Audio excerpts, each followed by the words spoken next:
Good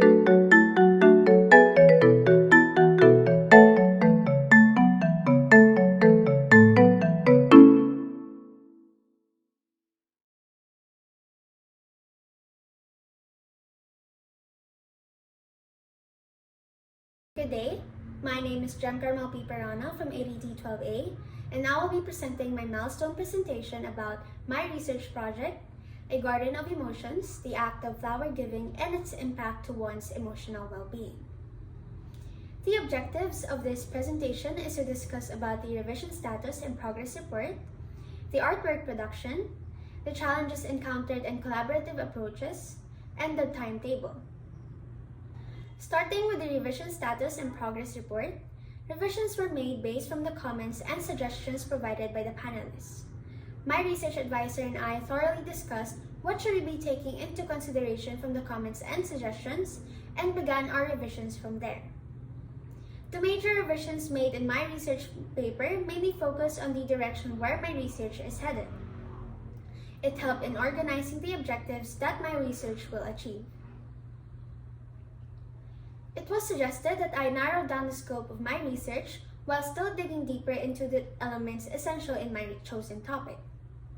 With that, I focused my research more on the gesture of flower giving itself and used the receiving flowers factor as an evidence to how flower giving is effective with improving one's emotional well-being. Along with this, the title of my research paper was also revised to give a more proper introduction to the scope of my research paper, although the title can still be revised. A suggestion given by my panelists was to include a supporting theory. My advisor recommended that I find at least 3 theories that would support the flower-giving gesture, the flower symbolism, and the flower presentation. With that, I included gift-giving theory, the resemblance and illusion theory, and the perceptual theory to better support my research tool. The research questions of my paper was also suggested to refine. With that, we revised the research questions of my paper to make it more effective and in line to where my research project is headed to. With the data collection progress and analysis, we made an intensive literature review for the supporting claims of my research topic, which were specifically commented by the panelists.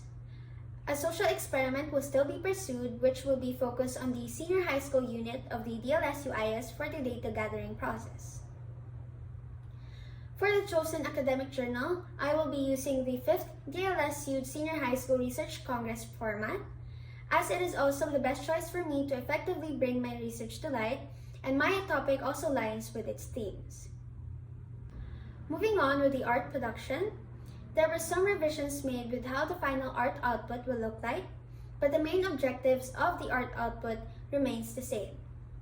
To effectively align with the goal of resembling the positive effects of flowers to people and bring to the audience an aesthetic experience in promoting mental health wellness, the art output was focused more on how interactive it may be and how the elements included will effectively embody how flower giving can be rooted in the Philippine culture while giving the audience the emotional health satisfaction. For the challenges encountered and the collaborative approaches, the whole research journey so far was full of challenges, lessons, and realizations.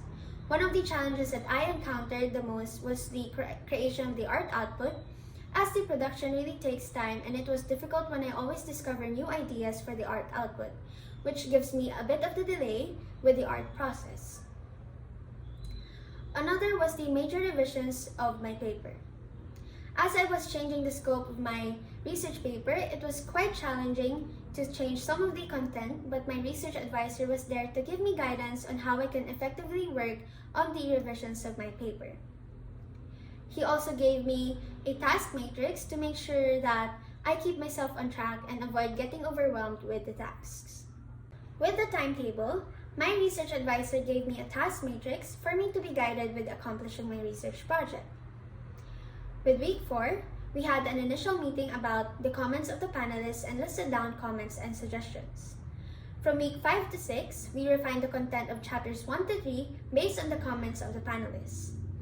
From week 6 to 7, we converted chapters 1 to 3 as a research journal entry. From week 8 to 9, I started with the creation of the artwork, and from week 10 to 11, it was the preparation for this milestone presentation.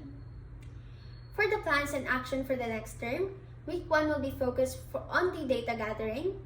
Week 2 to 6 will be continuation and finalization of art production. Week 7 to 8 will be the preparation for the DLSU Senior High School Research Congress. And week 8 will be the Research Congress itself. That is all for my presentation. Thank you for listening. Good day everyone, I am Joan Cabañas from the DLSU Arts and Design track, and I'm here to present my milestone presentation of my research entitled Eleverdicate, Designing a Sustainable and Eco-Friendly Clothing Collection Towards Reduction of Non-Renewable Waste from Apparel Consumption.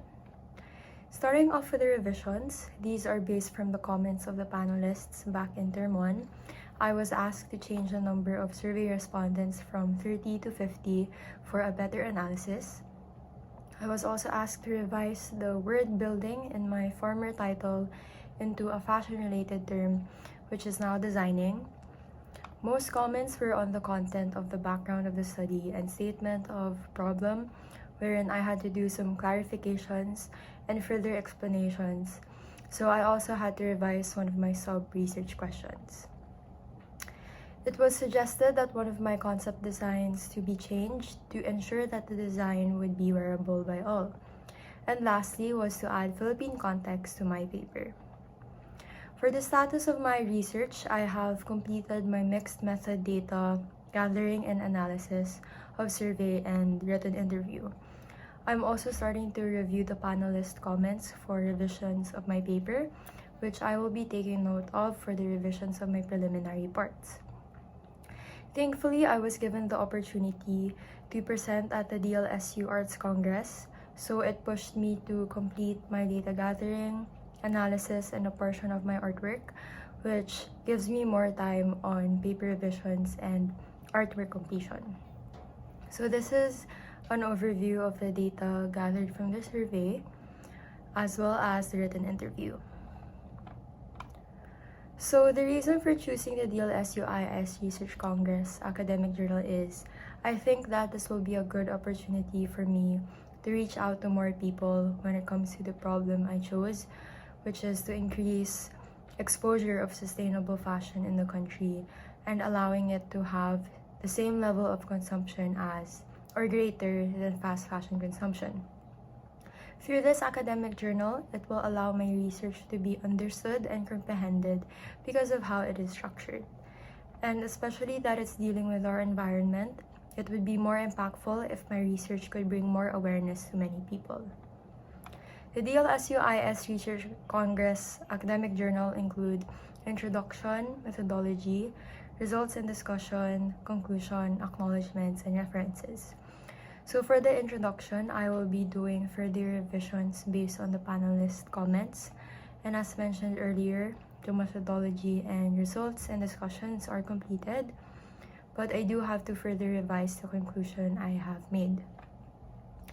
Through creating the preliminary parts of the chosen journal, it is ensured that the guidelines of the journal structure will be followed, along with properly including the important points of my research, in which the comments of the panelists have helped me in making the paper, such as narrowing down the focus and making it comprehensive. For the artwork, from 10 fashion illustrations, it will just be 8 illustrations instead, and I'm still contemplating if it's still achievable to sew 5 pieces. Right now, I'm thinking of 2 sewn women pieces instead, since I have more experience with women's clothing, and so that the quality of my artwork is ensured. Another is that there will be pieces for both women and men instead of women only. From the mentioned artwork revisions, I have now 4 fashion illustrations, 2 for both women's and men's. In addition to that, I have already sewn a physical artwork, so 50% of my artwork is now completed. For my designing process, I based it on my survey results and panelist comments. I kept in mind that the respondents are looking for unique and trendy elements while still being wearable, just as my panelists commented.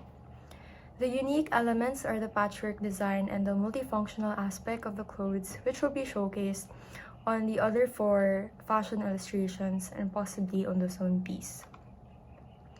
So the challenges I've encountered was definitely time management, since I only had a month to prepare for the DLSU Arts Congress. I had to rush my data gathering, so I had to do a lot of changes when creating the survey and the interview questions, as well as finalizations before distributing it. Gathering 50 respondents and a brand to interview was also a challenge due to time constraint. Another is that I needed to present an artwork for my art congress, in which I had to rush to. But despite that, I still made sure to complete the tasks, and I did it through pushing myself but also taking breaks. And most importantly was the help I got from my research advisor, peers, and friends. So the month of February was where the art congress was scheduled. So I did data gathering and analysis, creating a portion of my artwork and some presentation preparation. For term 3, the whole month of May, I'll be allotting the time for further revisions, finalizations, and artwork completions. I'll also be applying for the Research Congress. For the month of June, it will be the continuation of tasks in May and work on the finishes of both the paper and artwork, but the aim is to focus on preparing for the Research Congress, such as script writing and PowerPoint making. The schedule of the dates are tentative, so it may be changed and adjusted. And with that, thank you for listening. Good day, I am Carlene May Deaching of ATT 12A, and I will be presenting my milestone report on my progress study as of April 4, 2023. So here's my timeline Gantt chart for reference. To start, I will provide the revision comments from the panelists from my proposal defense. Most of the comments and revisions to be made are for the sake of clarity, emphasizing on justifications, finding my RLs, define more of this concept, contextualize the study on the Filipinos, and to specify more on the study. I have not revised that much because I was focusing more on the production of the artwork, since based from previous experience I know that it will take months, so I started on producing the blanket first, which started when we bought the materials in Baguio City during Christmas break, because there is a shop known in Baguio that sells a lot of yarns for a cheap price. And in a shop where we bought the yarn, it was like 420 pesos for 1 kilo. So I took the opportunity to buy from while I was there. And a few weeks after our Baguio trip, on January 26, I started knitting the blanket. I knit my blanket on my siguro break times, kasi I usually spend my spare time watching with my mom and sister or watching YouTube videos, and since madalas yun ako nagpupuyat, I took the opportunity to use my time well to start knitting the blanket. I also tried to knit my blanket when I went to a family trip in Vietnam. Pero I was more exhausted, but I tried my best. While knitting the blanket, I accidentally broke my knitting needle kasi it's made out of wood, which is here. Yeah. Tinry namin i-repair siya using epoxy, pero since masyado mabigat yung blanket, hindi kinaya ng needle ko. So I bought a replacement online, tapos it's from China pa, which would take about a week. So I waited a week pa bago dumating yung needle, and then that week wala ako masyadong ginawa. The blanket will be throw blanket, so it will have a length of 163 centimeters and a width of 80 centimeters. And as of today, while recording this, the blanket is already at 110 centimeters, which is a good sign. So like 50 centimeters na lang. Pero regarding sa paper, I have not done much since mas nafo-focus nga ako sa pag-produce ng blanket at sa pag-conduct ng focus group discussion. And most revisions that I made so far was for the sake of Xavier Research Congress which I attended and presented. So, sa parang auditions sa Research Congress, you need to submit an abstract, and from that, parang na-explore ko pa yung paper ko. Tapos, I realized my discontentment on the significance of my paper because I realized na masyadong performative or parang masyadong idealistic yung significance ng study ko. Tapos, from that, iniba ko yung significance ng study ko to better connect it sa scope ng study ko of teenagers or young adults. So, I found mga RLs and sources to better explain yung bagong significance na isusulat ko.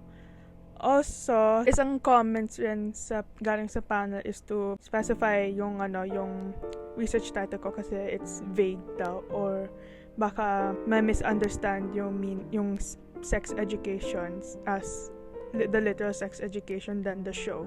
I revised the title also for the Xavier Research Congress abstract. After I presented sa Xavier Research Congress on March 1. Nag-focus na ako sa paghanap ng respondents for my focus group discussion. And under a week or so, I managed to find 10 respondents na. Tapos from there, I collected clips na gagamitin ko for the focus group discussion kasi para yun yung basis nila sa pag-react ng about the show, parang ganun. Tapos I conducted the focus group discussion on March 8, 10, and 13. Tapos I transcribed the FGD partly on March 22 to 23. It's not yet done. I've only transcribed siguro one group. Hindi pa kompleto. So, tapos since individual ako, ako lang yung gumagawa, syempre. Pero I took the opportunity to ask for help from people I know or people that I know that could help me, parang ganun. The first would be from my previous English teacher kasi yung naiisip ko for the focus group discussion para round table discussion. Tapos sa class ng teacher ko noon, nag-round table discussion kami. So, nung Christmas lighting, parang nagkataon lang na-meet ko siya. Tapos, I asked for some tips from her on how to conduct a round table discussion. Tapos, when I was writing the abstract for the Xavier Research Congress, I asked for help from my friend who presented on the DLSU Research Congress. Tapos, tinanong ko siya on how they wrote an abstract since siguro alam niya yung standards on what is needed since nag-present siya doon. Tapos, monthly, nag-attend ako ng meetings with my psychiatrist. Tapos, isa sa mga meetings nun, I took the opportunity to ask him about on what keywords I need to use to find theories about the behavior of people dahil isang recommendation ng panelists is that I need more contemporary theory that could work with the cultivation theory. So, I asked him about that. Tapos, since hindi ako masyado familiar sa mga Filipino movies, Filipino media, I asked for some friends for some recommendations on romance or rom-com movies so that I can better contextualize what warmth is for Filipinos, since warmth as in init, more on sa winter. Tapos, a few days before FGD, I asked my counselor what compassion is for her as parang preparation for the focus group discussion. I would also like to mention Miss Yona for providing me a guide on how to do the thematic analysis. And based on this, I really need to work on the revision status on my paper na. So, the plan of action for the third term, or siguro for the remaining days of the second term, is that I will make an initial design na for the blanket, kasi in my focus group discussion, I asked for parang visual descriptions talaga of what compassion is, what struggling is. So, based from that, I can make a parang precursor of the design. Tapos, once I've done that, I need to start with making the revision. So, para matapos ko na and para mapasok ko siya on time. Tapos, after that, siguro I can do it on the break naman. Is that I will transcribe the focus group discussion and analyze yung mga findings from there. Tapos, once I've finalized it all, I will make the final design. And once I've done that, I will buy the needed materials na so that I could make the design through embroidery and crocheting. So yeah, that's my milestone report for today as of April 4, 2023. Thank you. For Chapter 1, we had a few changes for scope and limitations, medium and technique, and our research questions. For the research questions, some changes were made as the main question was revised into a specific question, which is about the significance of designing an art park with its incorporation to the Filipino heritage. For the sub-questions, we added a question about the materials and elements that will be included in the art group. This furthermore explains how the elements and materials give importance to the Filipino culture. In our medium and technique, we made it more detailed by indicating the materials and software that we are going to use. These can help by making our artwork in an orderly manner. We also revised the data collection part from survey to interview. One of the main reasons why we changed it is that we noticed that interviews can let the interviewees have more detailed answers and to the questions that can help us along the way.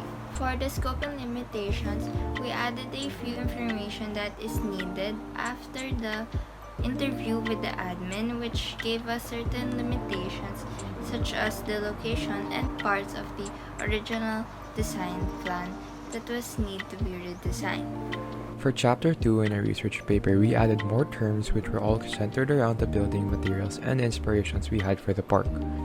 These included bamboo, salakot, rice husk cement, and asphalt roofing shingles. We also added more related artworks that we found during the revision of our park design. These were the Salakot by architect Otilio Arellano, the Heart of Mary Parish by architect Leandro Locsin, the Coconut Palace by Francisco Maniosa, the Salakot Arch located at the Bayanihan Park, and the Bamboo Amphitheater by architect Carlos Pinagarillo. We also added more terms for the definition of terms. These were floor plan, diorama, scale model, and site development plan. For Chapter 3, there were a few changes. First, our group had switched locations based on the interview with administration suggested by the panelists. Because of this, our initial design needed to be changed to fit the proposed new location. Our group had to be flexible with the new space as it is smaller. Despite that, it was good that we included some of the facilities from the initial design. Our final design has become more specific, including art, clear pathways, and vegetation. We also tried to estimate the size of the facilities as closely as possible through research and observation. Secondly, our group changed the form of data collection. Because of the time constraints, we chose to do a focus group discussion instead of an interview. We had an interview, but that was with the building administration. Our group was able to hold a focus group discussion. However, the number of participants lessened and the demographic changed as we only focus on senior high school students. So far, we have completed chapter 1 to 3 and have written an abstract because of the Research Art Congress. We also have done the data collection, which just needs to be transcribed. For the journal article platform, we chose Sinaya as we took part in the DLSU Sective Art Congress. For the artwork production, the drawings were hand-drawn in a 20 by 30 inches tracing paper with drawing pencils. With the use of the information provided by the admin from the interview, the park had an estimated size. The parts of the park were labeled with dimensions of the scale of 1:200, that is preferred scale of landscape architecture drawings. Our group created the drawing of the floor plan as the elevations can be seen via SketchUp. We used SketchUp to show the 3D model for the perspective portion of the artworks matrix. Additionally, we also created a digital floor plan. In the artwork production for the scale model, we discussed the potential materials that we think would be suitable for our project. Given that our proposed design includes intricate details, we wanted to ensure that we use the best materials available to us. These materials included an illustration board, foam board, air-dry clay, popsicle sticks, and of course, the necessary materials needed to bind them all together. We started discussing what the base needed to possess in order for it to be suitable for a scale model. After much consideration, we decided to continue with using a foam board. It gave the necessary firmness to hold the weight of the scale model, and it gave us the opportunity to stick certain parts of the scale model if we ever needed to. Afterwards, we started working on the seating. We, as a group, decided to use air-dry clay due to its versatility. We needed certain shapes, so we figured that using anything other than air-dry clay would give us a hard time. So far, we've only completed a number of tasks for the scale model, but we plan on focusing on its creation in the next term. Our group was challenged with time management. We were fighting against time, especially with the Art Congress. Since we had to redo our design, we had to start back from scratch, and much additional research was needed for Chapter 2. Despite the time constraint, our group worked collaboratively and encouraged one another to complete the task. Another challenge we encountered was the limited knowledge of SketchUp and the limited space. I have an extensive knowledge of SketchUp, which is helpful to the group as I helped create the CAD version. However, since I only have the web version, it was difficult because of the limited space and our file was too big. Our group solved this by suggesting and creating new files so that the main file won't be too big. The group aims to improve in scheduling tasks, purchasing materials in one order, and improving the artworks made in the second term. In scheduling tasks, the group doesn't have a specific time frame in doing specific tasks, which resulted in confusion and delay of completing tasks. With this, we aim to create a Gantt chart or a timeline with specific dates set. A checklist of the task per week can set as a motivation of the group in finishing the task. In purchasing materials, the group maintains to be in the budget, but we buy them in different times. In order to resolve this, one solution is by listing them all and find a store or a shop that is near to us or through online shopping. But one downside of it may be the arrival, and which could cause delay for the researchers to create the project. Lastly, in creating the artworks, the group aims to finalize and complete the artworks in the third term. We will focus more in the details and show what it looks like and give emphasis or importance for its design. For scheduling our task, we use the Gantt chart that includes specific details such as the dates and tasks that need to be finished within the term. Good day, I am Caitlin Velasco from ADT 12A, and today I will be presenting my milestone presentation for my research entitled Beyond Beauty, Beyond Body, Investigating the Media's Perfect Perceptions of Women's Body Image.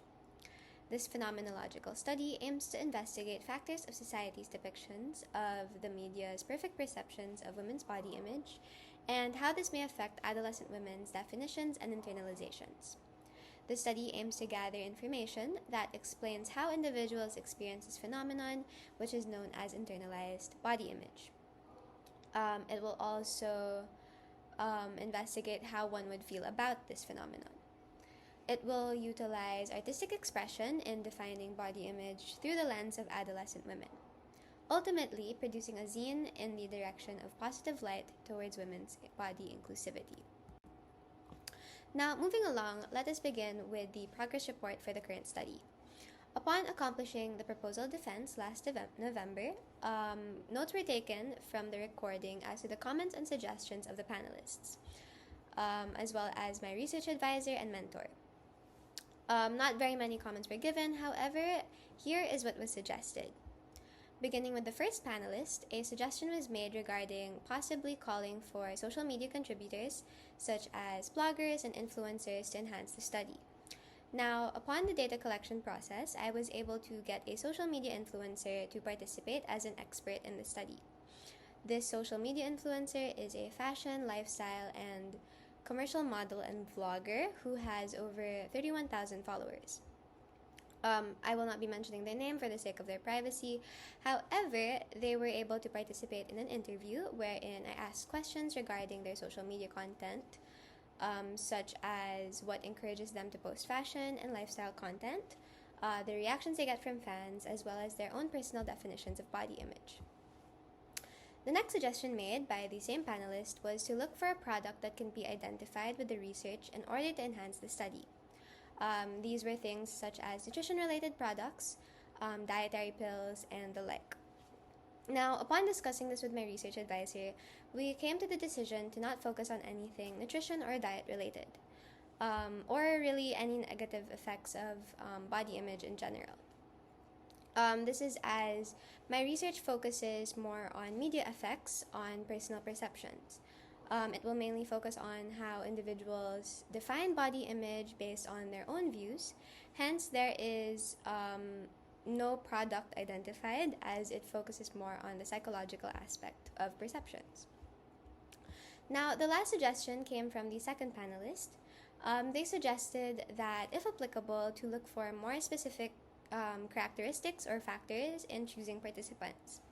Now, besides age, ideally the participants should be of diversity, since the topic mainly focuses on inclusivity. And so, as the researcher, I would like to keep that paper true to its point of being inclusive, which is why I did not specify any factors or characteristics needed in order to participate in the study. Now, because of what was suggested, it did not call for any revisions in the actual paper. It mostly focused on suggestions towards the data collection process. No revisions to the actual paper were made. Now, moving along to the data collection and analysis part of the progress report. As of the current state of the study, 6 people were interviewed and asked to partake in an art prompt expressing their own body image definitions. Alongside this, as previously mentioned, a social media influencer was also interviewed. As of right now, all interviews have been transcribed, as well as all art prompts have been collected. These were all analyzed using a thematic content analysis. This content analysis is currently in a locked Excel sheet in order to keep the privacy of those interviewees. In doing so, I first condensed part of the transcriptions of the interviews, proceeded by coding them accordingly in order to describe what was being answered by the participants. This was then grouped into categories, to which was used and translated into the output. As for the paper itself, the data analysis has yet to be incorporated into a chapter, as there is still a possibility for more interviews to occur. If the art output calls for more information, again, I will continue the data collection process. The current collected data has also already been translated into its own graphics as pages for the zine. Only 50% of the art output has been accomplished. Hence, if there is a need for more interviews, they will be done once all information has been translated and there is a need for more data. Now, this ongoing study has already been presented at the DLSU 16th Arts Congress. However, I do intend to submit the paper at the DLSU Research Congress as well. Now, moving on to the artwork production, as previously mentioned, 50% of the artwork has been accomplished. I have produced 4 pages out of the 8 for the zine's content. Other than this, there will be 2 more artworks for the 9th and 10th artwork, which will be the cover page and back page. However, that cannot be done until all of the content is finished so that all artworks are put together. Here I will present a quick time-lapse of the creation process for one of the pages of the zine.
Moving to the next part of this presentation, some challenges I experienced upon the creation of this study mainly revolved around time and availability.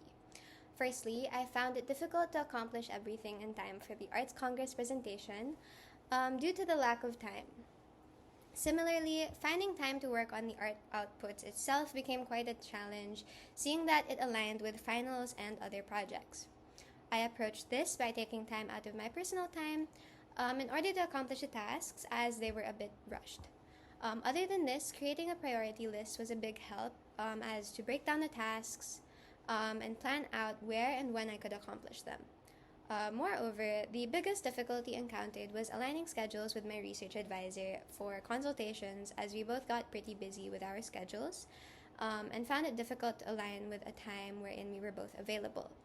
This was the same with the interviewees, as some of them are from a different school or area.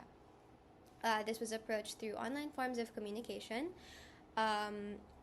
When neither me or my advisor had time available, we would communicate via messages in order to still keep track with what we had planned for that consultation.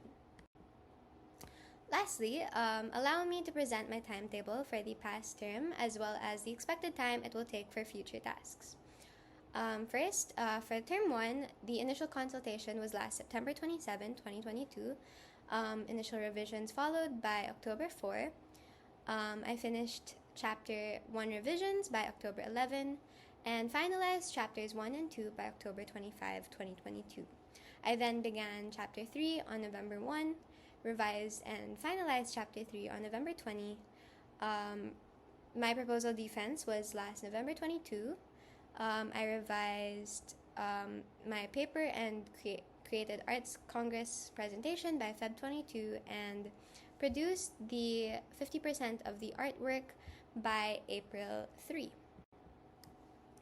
I then will add the data collection and analysis results to the paper by April 10. I'll continue the art production by May 8 over the break, and the revisions of the draft of the preliminary parts by May 15. That will be all for my milestone presentation. Thank you for listening.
As we all know, my partner, Jersey, and I had to redo our topic and quickly think of a new one towards the end of last term, which is why our content and quality of the paper were compromised and was quickly, how can I say this?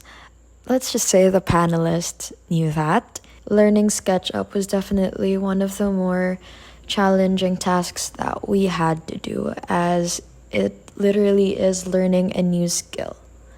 And second, we also had problem with time management, as our subjects this term was just as hectic as it was in the previous term.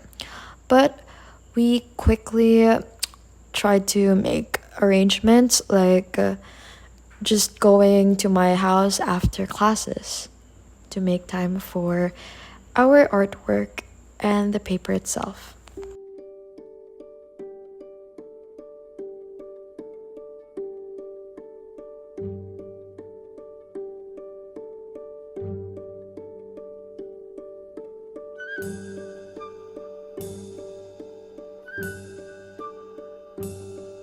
Dear Diary, after meeting our mentor, we were told to focus on the revision of our paper. But you know what's funny?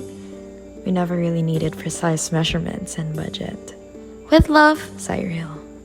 Moving on to what we have done this term, usage of a better rendering platform. Yes, we have, as we switched to SketchUp instead of Sims 4 like they wanted to. Budget and measurements. Apparently, we didn't really need one, as our paper is of a senior high school. And where are the cats coming from? Like one of the panelists asked. We just needed to clarify that the cafe is in fact not a shelter. And the direction of the paper. We revised chapter 1 to 3 and made sure that the direction of our paper is clear.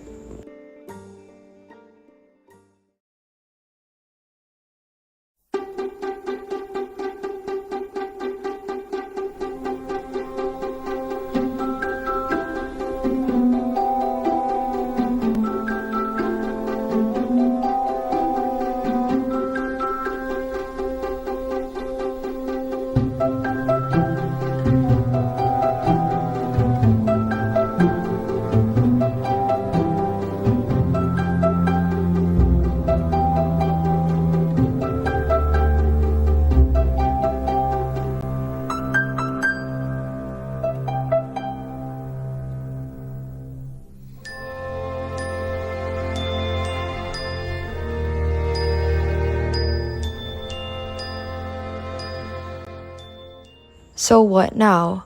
What do we plan to do for term 3? We have 2 plans for the artwork and the paper. For the artwork, of course, we have to make the furniture to go inside of the cafe. Second, paint the cafe. And the figurines of the cat. Now for the second phase of the plan is just to revise chapter 4. And that is all.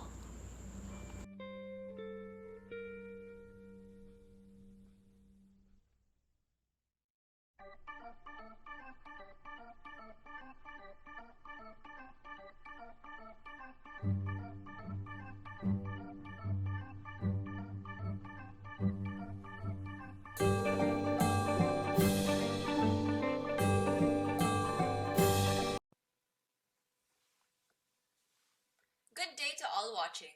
We are Samantha Ang, Lana Lee, and Carol Ocampo, and we will be presenting our milestone presentation about our research paper titled Sueco La Casa, Designing Scandinavian Common Rooms with Less Environmental Impact. The milestone presentation will include the introduction, revision matrix, general status of the paper, data collection progress, selected academic journal, artwork production, scale model, challenges encountered, and finally, a task timetable. Now that we have started, let me give you a brief introduction to our research. Our research seeks to establish a new norm for eco-friendly, sustainable interior design, to fill in the current gaps of this specific field of study by creating a new class of comfortable, stylish interiors that produce less environmental impact. The data collected from 25 randomly selected college students from the civil engineering course at De La Salle University, Manila campus, 5 from each year level, including graduates through a mix of surveys and interviews, will be considered during the artwork creation. Our proposed outputs include multiple drawings of the space, a scale model based on the pictures, and specifications on the room's dimension, furnitures, materials to be used, and the overall cost of everything needed to proceed with the plan. As revisions, suggestions, and guidance are always required when researching, we've included a copy of our revision matrix to give you viewers a better overview of the researchers' current revisions. Our revision process begins with suggestions from our proposal defense panelists. We made certain that every comment and suggestion was taken into account as we went through our paper and began to revise it. All of these issues were addressed through careful thought, advice from our research advisor, and additional research. In terms of the status of the paper is currently in the final stages of finalizing and settling on the initial target respondents. We were tasked by our advisor to fix our target respondents and reduce the number of civil engineering students that we would have to survey and interview. While we would do more for interior designers because we had some difficulties with getting respondents. Furthermore, aside from the results and discussion sections, our paper is nearly finished. Final revisions and tweaks are all that is required for the paper to be finished. Since data collection is one of our main issues right now, we are still collecting data and attempting to reach out to our target respondents. Data collection is still ongoing due to the limited time and very busy schedules of our chosen population to survey and interview. However, we are still reaching out and collecting data to help us further our research. We still have only 5 survey respondents from civil engineering students, 2 interviews from civil engineering students, and 3 interviews from professional interior designers as of now. This adds up to 5 surveys and 5 interviews.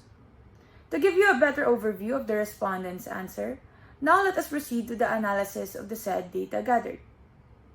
As we can see, the survey results demonstrate that graduates and undergraduates in civil engineering are already aware of sustainability and how crucial it is to be implemented and practiced in the Philippines to reduce environmental impact. The participants also exhibit their understanding of sustainable materials by indicating their familiarity with bamboo and ferroc, as well as their uses, benefits, and qualities in design. Space and materials are the design aspects that should first be considered when creating a sustainable design.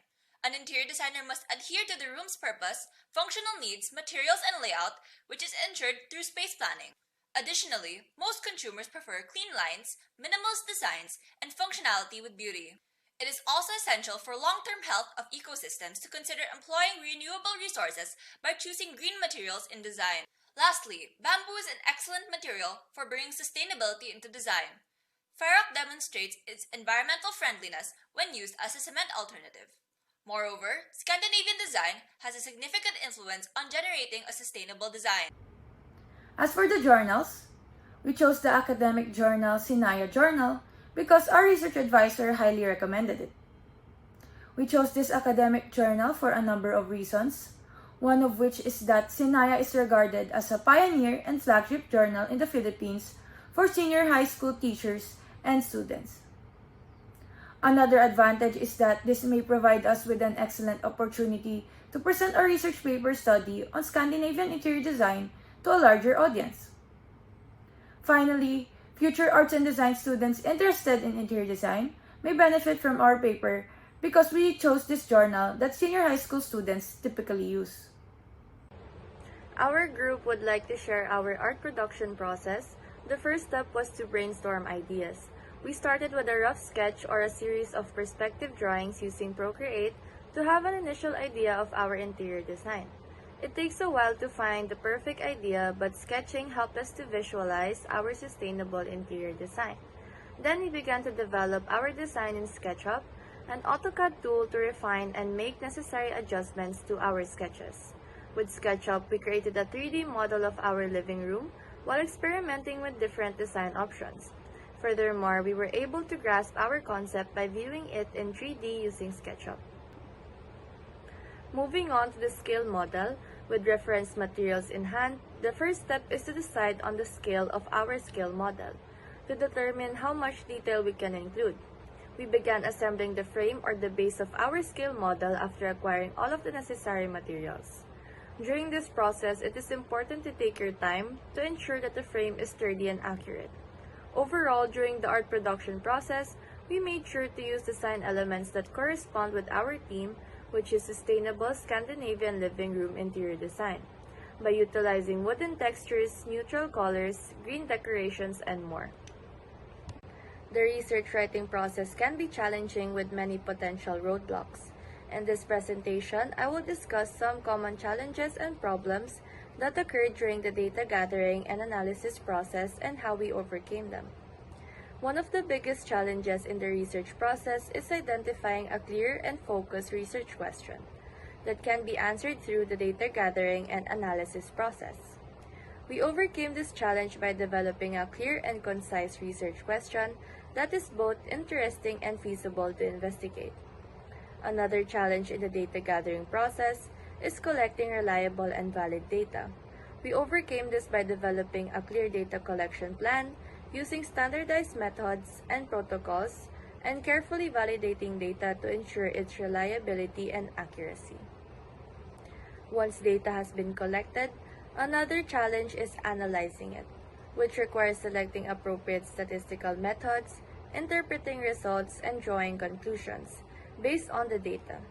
We overcame this by clearly understanding the research question and hypothesis, choosing appropriate statistical methods based on the data type, and carefully interpreting and communicating results to ensure they are meaningful and accurate. The work and labor required for this research project was evenly distributed among the members of the group. Each one of us contributed in the writing of the paper and the production of artworks. The members of the group were punctual and responsible in accomplishing their assigned tasks, which greatly helped in the development and steady progress of our research. Let us now proceed to the timetable, where researchers and viewers can get a better sense of the specific updates and plans made by the researchers, in addition to what the researchers intended to do next term. For the second term, the researchers made use of their time by revising solely based on the comments and suggestions gathered during the proposal defense. Following that, we proceeded to data gathering, in which we reached out to civil engineering students and interior designers. The data gathered was then used to create the overall 3D drawings, which were rendered using Google SketchUp. As we began our artworks, we made sure to prepare for the Arts Congress and finish the subsequent revisions for the paper. Furthermore, the milestone presentation, the chosen journal, the ongoing data collection, the scale model, and the finalization of the research paper are all being prepared for. To recap all that was discussed in this video, we'd like to provide a brief summary. So far, we have revised the paper according to the suggestions of our panelists and are currently working on finalizing the specific details of our data analysis as we have run into some difficulty. In addition, we have also chosen to submit our work to the Sinaya Journal. Regarding our artworks, we have finished the final drawings and have started working on the scale model. Moving forward, we plan on finishing our data gathering and scale model and wrapping up our whole research paper. With that being said, we have reached the end of our milestone presentation video. Thank you for watching and have a blessed day. To God be all the glory.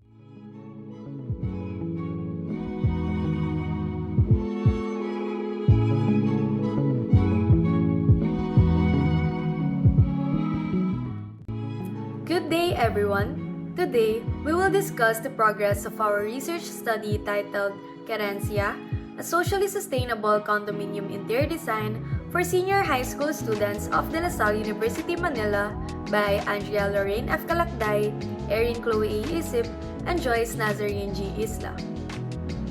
Before we proceed to the actual discussion of our progress, allow me to give a short background about our research. The study focuses on creating a socially sustainable condominium interior design for senior high school students of De La Salle University, Manila. To gather sufficient data, we conducted a survey that determined the preferences of the students in condominium units and face-to-face and online interviews with the selected participants to expound their answers in the survey. The researchers chose interior design as the art medium, which includes outputs like floor plan, elevation and perspective drawings, site development plan, and a three-dimensional interior scale model. Last December 7, 2022, we defended our research proposal. During the defense, the panelists gave comments, suggestions, and recommendations regarding our research study. Hence, we did a few revisions to further improve the research. Now, we will discuss the revision status and progress report of our research paper. Firstly, we will discuss the specific revisions made so far based on the comments, suggestions, and recommendations of our panelists. We have created our revision matrix in Term 1, which includes the following recommendations. From Panelist 1, Mr. Fernando Lacson, we have made revisions such as using the metric system in measurements, combining research questions 1 and 3, and including a research question that focuses on the design of the space. From Panelist 2, Ms. Virginia Laksamana, we have made revisions such as not referring to the process when writing the research question, adding additional information in 2.1.1 Sustainability Interior Design, replacing fit with the metric system and the dimensions of the drawings, finding related artworks that possess minimalism and maximize their space, and redrawing the floor plan. From Panelist 3, Ms. Daryl Gadingan, we have made revisions such as limiting the text in the PowerPoint slides to leave only the essential and important data, limiting the content per slide to only 7 lines each, and finalizing the research title. Moving on, we will now present the current general status of our paper, including the progress of data collection and analysis of interim research findings or preliminary results. In terms of data collection, we conducted a survey from November 15, 2022 to March 18, 2023 to create drafts for the floor plan, elevation drawings, perspective drawings, site development plan, and 3D scale model. We had a total of 33 respondents, including 9 from the Accountancy, Business, and Management strand, 15 from the Arts and Design track strand, 2 from the Humanities and Social Sciences strand, and 7 from the Science, Technology, Engineering, and Mathematics strand. Based on the data gathered from the survey, we were able to determine the preferences of the senior high school students at De La Salle University Manila campus. For the condominium unit, the students preferred a minimalist theme that prioritizes the essentials and maintains neutral color schemes. The type of mirror that was chosen was a full-length mirror, and they preferred a split-type air conditioner.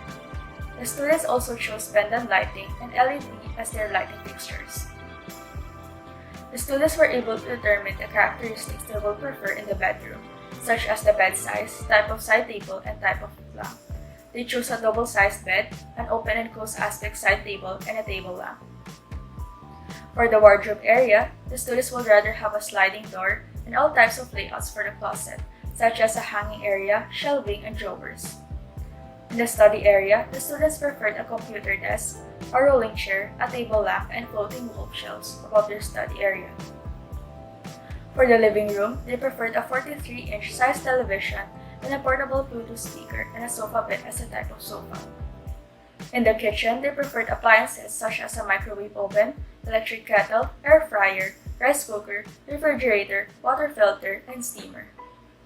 For the dining area, the students preferred a table seating capacity of 4 Parsons dining chairs and a rectangle-shaped dining table. Lastly, for the bathroom, the students preferred a glass shower area divider and a frameless square-shaped mirror. Moving on, we will now present our academic paper that we intend to submit to the DLSU-IS Research Congress. We have chosen this particular academic journal for a number of reasons, which I will explicate shortly. Firstly, the DLSU-IS Research Congress is the largest annual gathering of senior high school research mentors and students in the country. As such, it provides an excellent opportunity for us to showcase our arts and design research and fully document the creative work from our capstone projects. Moreover, the Congress is focused on empowering the youth to be knowledge seekers, truth tellers, and agents of change. This aligns with our own commitment to research and social transformation, and we believe that our paper will contribute meaningfully to the Congress objectives. We want to submit our paper to the Arts Congress and Research Congress as we proceed with our study. We have drafted our article using the Research Congress as our reference, as there are yet to be any guidelines based on the format of the Arts Congress Journal. We outline the journal using chapters 1 to 3 of our paper. For this section of the presentation, we will be discussing the progress that has been made in Term 2 for our final artwork. As for the art making process, we summarized it into 3 main phases. Phase 1 is the preparation stage, which includes the floor plan, site development plan, conducting a survey and interview, and assessing the data collected. Phase 2 includes creating the references of the scale model. This section includes the elevation drawings, perspective drawings, and the main reference for the 3D scale model.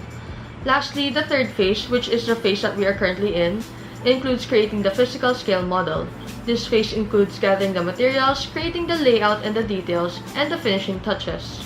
As previously mentioned, for our final artwork, we are tasked to create a 3-dimensional interior scale model. However, before we could start on the creation of this, we needed to create the floor plan, elevation drawings, perspective drawings, and the site development plan. For the creation of the interior design drawings, we decided to use computer-aided design software, specifically SketchUp Pro, for the creation of these sketches. Although we created these drawings in the previous term, considering that we lacked respondents at the time, we decided to recreate these drawings and further improve the design for the senior high school students of the La Salle University, Manila. In this part of the process, we started with forming the base of the condominium unit using accurate measurements.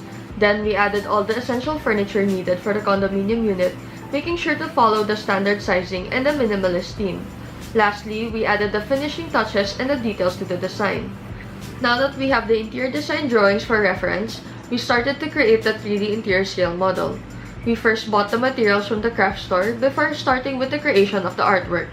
We then chose to use a 1:100 for the scale of our model.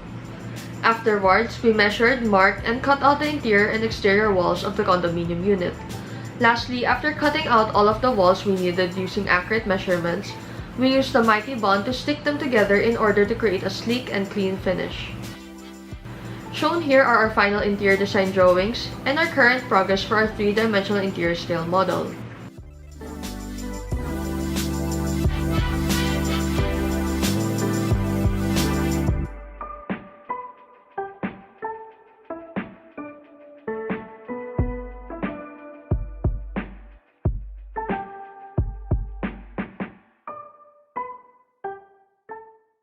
We ended the term with over 50% of our artwork finished. In the next term, we will be working on the miniature furniture and finishing touches of the scale model.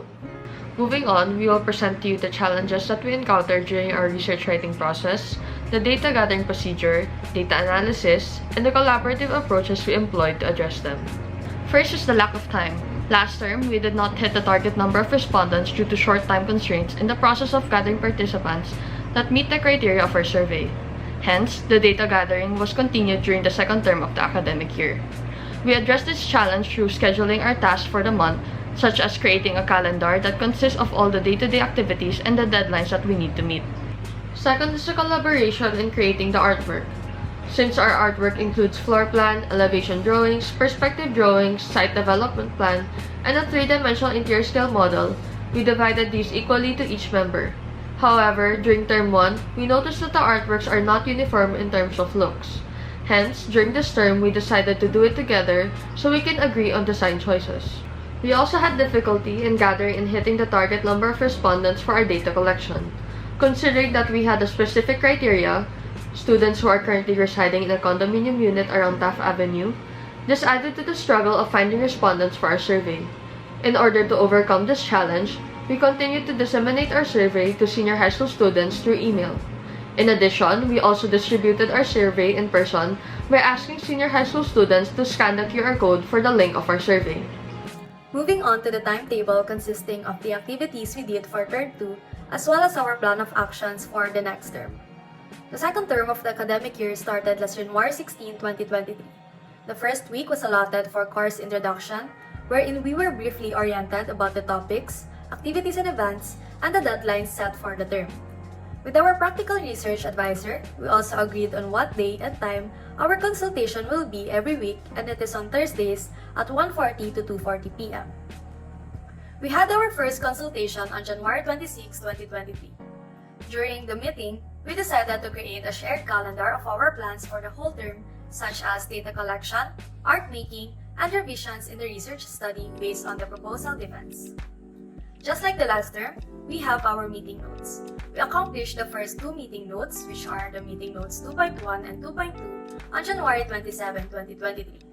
In addition, we also reviewed the recording of our proposal defense and took notes of the comments, suggestions, and recommendations from the panelists on the same day. That is all for the month of January. For February, we started to continue our data gathering that was conducted during the first term but focusing more on the interview of selected participants. During the first week of February, specifically February 3, 2023, we finished the meeting notes 2.3. In this output, we wrote about our overall experience in writing our research, the challenges we encountered, and our insights. On the following week, February 6 to 9, 2023, we started preparing for the interview by making a list of interviewees, preparing the questions, writing the letter of request, and sending invitations to the participants of the interview. For the interview, we selected one student from each strand, particularly STEM, ABM, UMS, and ADT. The following participants were chosen through a criteria wherein the interviewee must be a senior high school student of De La Salle University, Manila, and living in a condominium unit near the campus of the aforementioned university. The participants from each strand were interviewed from February 10 to 14, 2023. Each interview lasted less than 15 minutes and were conducted in both online and face-to-face setup depending on the availability of the interviewee. After the interviews, we had our next consultation with our practical research advisor. During the meeting, we reported about our progress and next plan of actions after the interview sessions. Our advisor asked us to transcribe these interviews so that it will be easier to analyze the data gathered. We accomplished this task from February 16 to 17, 2023. During the weekends, February 18 to 19, 2023, we started accomplishing the materials that we needed for the Arts Congress, such as the content, presentation slides, and the script. On the following day, we had our mock presentation with our practical research advisor so that we could prepare for the actual event. The Arts Congress started on February 22, 2023 to February 24, 2023. However, the last day was cancelled at the last minute and was moved to a new date. We attended the first 2 days of the Arts Congress to engage ourselves with other arts-related research studies and gain insights that would be useful in our presentation. During the month of March, we focused on hitting our target respondents for the survey and the creation of our artwork. From March 6 to 10, 2023, we disseminated again our online survey to gather sufficient data to create the artwork. We also finished the meeting notes 2.4 on March 7, 2023. After we reached the target number of respondents in our survey, we started gathering the materials that we need to create our artworks last March 15, 2023. Some of the materials that we bought include Sintra board, foam board, and super glue. Before we proceeded with the creation of the artworks, we had our consultation again on March 16, 2023 with our practical research advisor.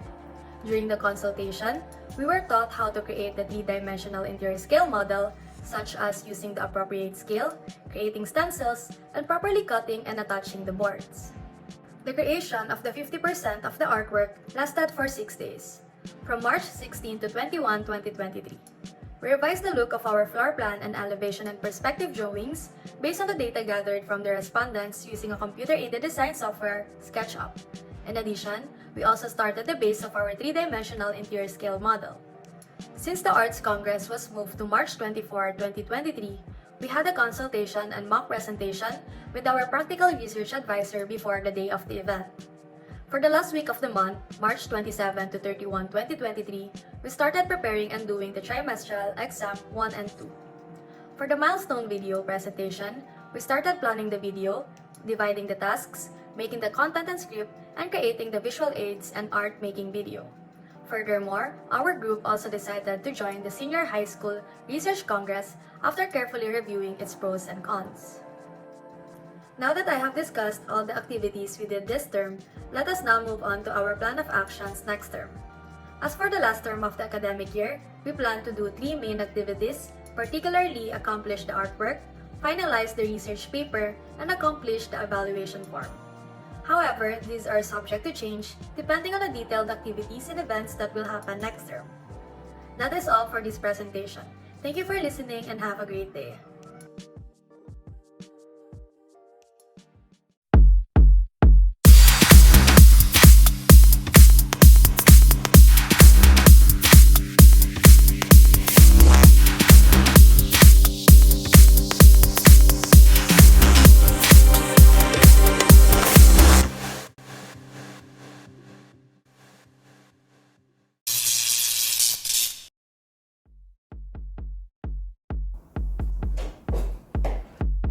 Hi, I'm Sean Coyle. I am the creator and researcher for Dirkasine. So Dirkasine mainly focuses on the topic of upcycling thrift fashion, which to many people know it as thrift flipping. However, I use the term upcycling thrift fashion because it is more suitable. So the reason why I researched on upcycling thrift fashion was because I noticed how it became very popular on social media, especially during the lockdowns, because that was the time when people started noticing that fast fashion was really not sustainable and how it creates a lot of environmental, economical, and social impacts. So during that time, that was when people started engaging in thrift, and with that, the popularity of thrift contributed to the popularity of upcycling thrift fashion.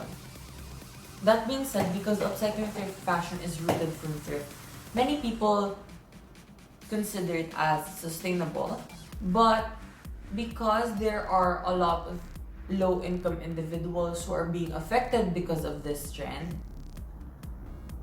it is really hard to say if it is economically sustainable. So that being said, the research was to gather more insights and perceptions on upcycling thrift fashion if it is really sustainable, because we really cannot call something sustainable if there are other factors rather who are being affected. Dirkasine is a fashion magazine that showcases the illustration sketches and the physical designs itself. So because the research mainly talks about upcycling thrift fashion, the magazine will also talk about upcycling thrift fashion. The intention of the magazine is to make a statement about these issues. Through the photographs and through the illustrations, my purpose is to talk about these issues to more people. The theme of the magazine will be beige, denim, and see-through. These are the items that you would usually find in thrift stores. The artwork is in 4 different stages. The first stage is the illustration stage, and then it goes next to the garment making stage. And after that, it goes to the photography stage, and then lastly is the combination stage. So for the first stage, the illustration stage, that's basically where I would start illustrating the sketches. What happened was I went to thrift stores. I went to Makati Cinema Square, I went to Intramuros, and I went to Recto. The reason why I had to go to these thrift stores was to basically buy garments circling around the theme. With the garments that I have, I had to find ideas. I had to analyze what I could do with them for the second stage. So with that, I started creating sketches, first physically, and then I started doing them digitally. It was pretty easy. In the end, I was able to make 5 sketches that were finalized. The second stage is the garment making stage. That's when I would choose 2 sketches that I would create physically. This stage was when I actually found out that there might be a little change in the sketches. What happened was, when I started doing these garments, I suddenly realized that some of them would not be possible to create with the materials that I have. It's not really that feasible. Fortunately, I was able to create 4 total ensembles rather than 2. And what I would just be doing is I would just transfer them on an illustration sketch. With that, I had to go to the Visoria to gather some, haberdasheries. Overall, I am around 40 to 50%. I just need to fix some sizing. I also need to create some sketches from the 4 ensembles. And I also need to start adding a little detail on the illustration, such as the study, basically. I might start doing the photography stage, where I will start taking the photos of the physical garments, maybe around mid-April to the first week of May. And then after that, that's when I will start combining all the illustrations and the photographs into one magazine through the editing stage, which is the last stage. That's all for the Casino. I have shared my progress and I have shared why I created this research and why I created this artwork. So that being said, I really wish that this artwork and also research can contribute to, people being further aware on such issues. And that's all. Overall, these are the ensembles that I was able to make.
Before everything, we obviously had to start sketching our designs because we will be basing our product off it. This part was already really challenging for me since I had to think about my design in a logical sense, if the parts would actually go well together and how I'd have to connect them. And since we are overachievers, we decided to create hundreds of layers for each top because we just want to make everything difficult for ourselves. But hey, at least it's pretty. To come up with the design, I started by drawing it as a whole and gradually erasing some lines. This helped me break the design into smaller, more manageable pieces. From there, I refined and enhanced each piece, making sure that they complemented one another seamlessly. Once I had each piece just right, I drew each layer separately on its own page, including detailed explanations of the specific pieces and my plans on connecting all the pieces together. This process allowed me to really dive into the specifics of the design and ensure that everything would come together perfectly in the end. The sketch of the inner layer of the top was supposedly designed to be a round-cut tank top. However, we diverted from this idea later on and created a simple tube top with spaghetti straps made out of comfortable spandex material. Although it is the simplest part of the entire garment, it plays an important role in providing comfort to the wearer. The next layer drawn is the modernized version of the panuelo, a type of shawl traditionally worn in certain cultures. In my design, it sits over the neck and chest and it is made out of a sheer fabric like piña.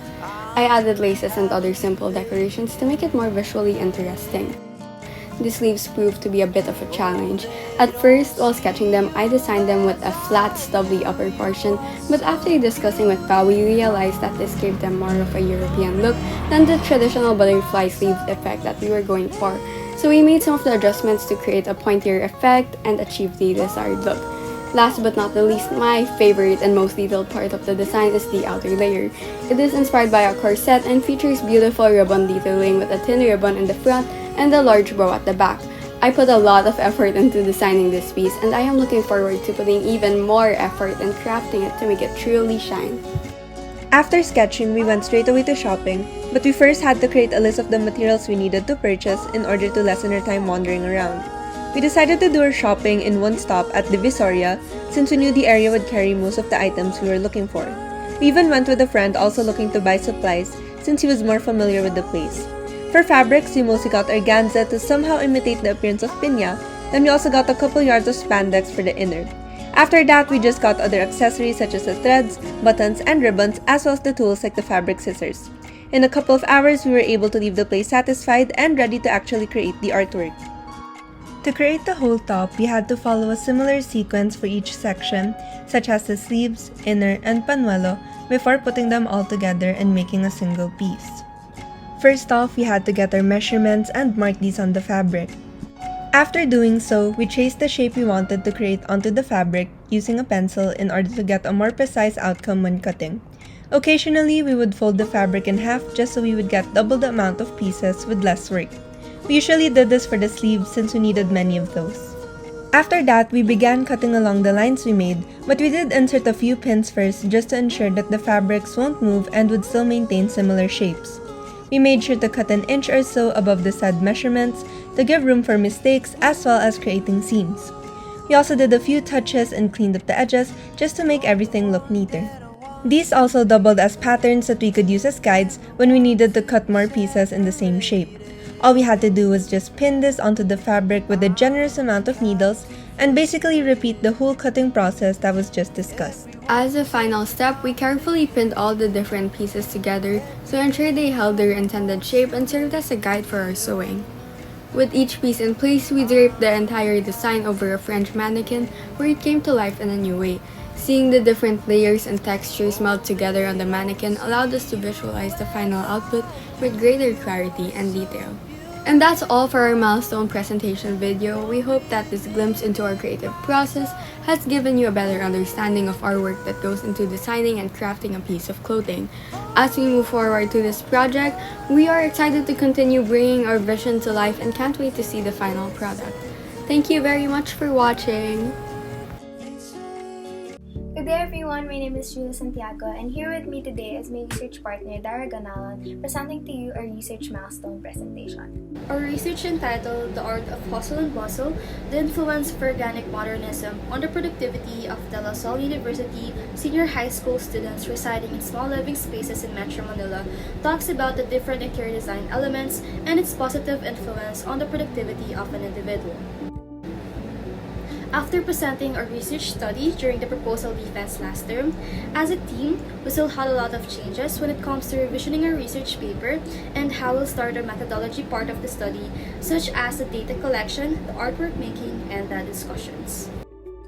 Based on the comments and suggestions that the panelists gave us during the proposal, we made sure to consider finding a specific condominium unit around DLSU TAP in order for us to have a proper and realistic basis for our floor plan with regards to the creation of our artistic output, and with this, we have chosen WH Condominium located in TAP. After choosing a specific condominium, we measured the overall floor plan of a studio-type condo and took note of how it is usually built, especially the layout of the kitchen, bedroom, and bathroom that will further help us adjust the size of the room based on the focus of our study, which is working or studying from home. That means having a more spacious study area and getting rid of unnecessary elements and materials.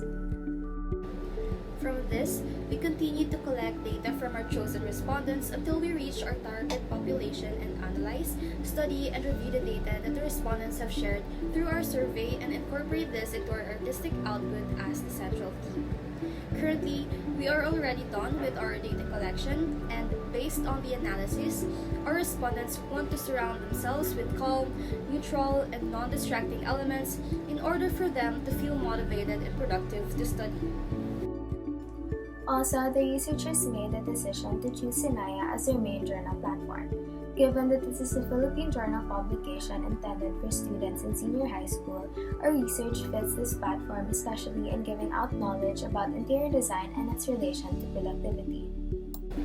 We are also considering about the Arts Congress publication in addition to the Sinaya Journal once it has been approved and is accepting submissions.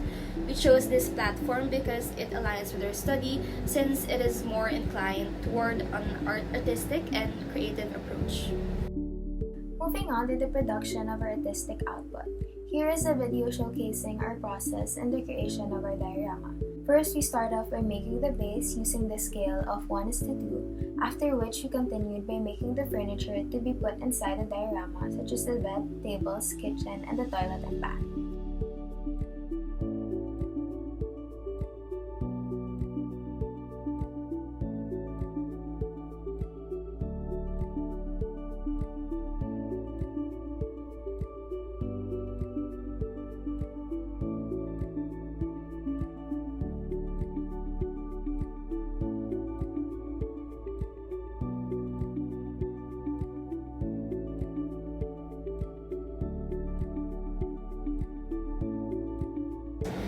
After we were done with the base and making the miniatures, we proceeded with designing the overall layout of the condo using neutral and quiet tones around the walls and specific areas inside the space.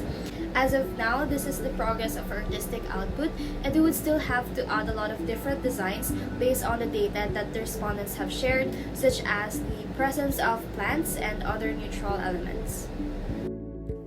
As a pair, we have been experiencing a lot of challenges when it comes to the data gathering process of our study because of the limited time given both in the researchers and also the respondents, because we would also have to consider their time and schedule and when will they be available to answer our surveys and interviews. Due to this, we made sure to do extra work during our free time and to contact more people for backup in order for us to cover our target population. We also asked our coordinator for a master list of possible students who can participate in our study and contacted them one by one to ask if they could answer our survey for data collection. From this, it went really well and faster compared to the ones we were doing before because students are more participative and more cooperative this time. After getting more responses and as it reaches our target population, we immediately went to analyze the results and started our diagram. Moving on, here is a timetable that we have made containing all the past activities and schedules that we had, all the way to the plans and activities that are about to be done after our milestone presentation and after the creation of our diorama. During this time, we will be doing our journal article that we plan to submit in the Sinai Journal and Arts Congress for possible publication. After that, we will proceed to the editing and finalizing our research paper that will continue all the way during our term 3 period. And that is it for our milestone presentation. Again, this is a research study entitled The Art of Hustle and Bustle, the Influence of Organic Modernism on the Productivity of DLSU Senior High School Students Residing in Small Living Spaces in Metro Manila.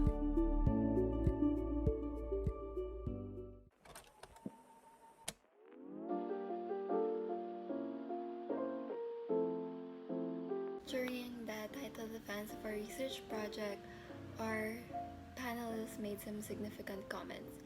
Some of them said that as we mentioned the pandemic repeatedly in our background, we should consider taking it in as a variable in our design, and one of them suggested that we conduct a survey after our art making showing them the design and testing the effectiveness of our designs to their customer satisfaction. We actually took everything into consideration, especially their comments and suggestions. However, we only choose to apply some of them, one of which is making changes in our research question to make it clearer and interviewing a professional interior designer to gather professional insights regarding our layout and design. As we were chosen as presenters in the 16th DLSU Arts Congress, we were already able to make some significant changes based on the past suggestions of the panelists and polish the overall context of each section of our paper. We were also able to finish the data collection needed to start working on our scale model. In terms of the chosen academic journal, we haven't fully decided on where we are going to submit our paper due to the conflict in our timeline in progress. However, we were leaning towards Sinai Journal at first, but as of the moment, we were also considering joining the Research Congress. For the artwork production, we were actually able to complete the sketches needed, which is the floor plan, elevation drawing, and perspective drawing. The school canteen layout has a surface area of 1,180 square meters. The floor plan we created features a wide 3.50-meter main entryway leading into the canteen. The left and the right side of the space also has an entryway measuring 2.50 meters. Each wall features 4 floor-to-ceiling windows similar to Perico's, except for the back wall for better ventilation. We also chose to add a protruding wall in between the windows with wall-mounted fans attached to prevent the space from being too hot. Next, we have the elevation drawing. This features a back and front elevation view of the canteen to visualize the design better, whereas the remaining wall spaces, including the 2 pillars, feature wall light fixtures for added lighting, aside from ceiling lights to make the space brighter. From the entryway, a space in the middle leading up to the stalls is also visible to provide a guide for the movement and proper flow. The design features 12 sets of tables with chairs for 4 people and 8 sets of L-shaped tables with 6 chairs to accommodate 6 people and many students, especially those who prefer to dine in groups. 2 tables for bar stools are also present to seat 22 people each. This provides a space for people who would like to sit alone or eat quickly. There are also 2 standing tables and more around the pillar for those who want quick bites in the canteen. We started working on the furniture first rather than the base, and we chose oven-baked clay as the medium for the seat of the chairs and stools. The chairs were created by first making a stencil on a folder and then rolling out the clay and cutting them one by one. This made the process easier as clay is softer than centerboard or other materials, and it is also easier to mold into our desired shape. After molding a total of 104 chairs and 44 bar stool seats, we then proceeded to bake the clay for 10 minutes to cure and harden it. As the clay isn't that thick, it didn't need to stay in the oven too long and it baked easily. Of course, after baking them, we allowed it to cool down before we proceeded to paint them one by one. To be able to achieve a clean look in the paint, it was done layer by layer, and one of the reasons why we chose to buy white clay rather than an already colored clay is because we wanted to achieve a certain shade of green in the seats, which is fern, and even though it was more work, it helps us achieve our desired quality outcome.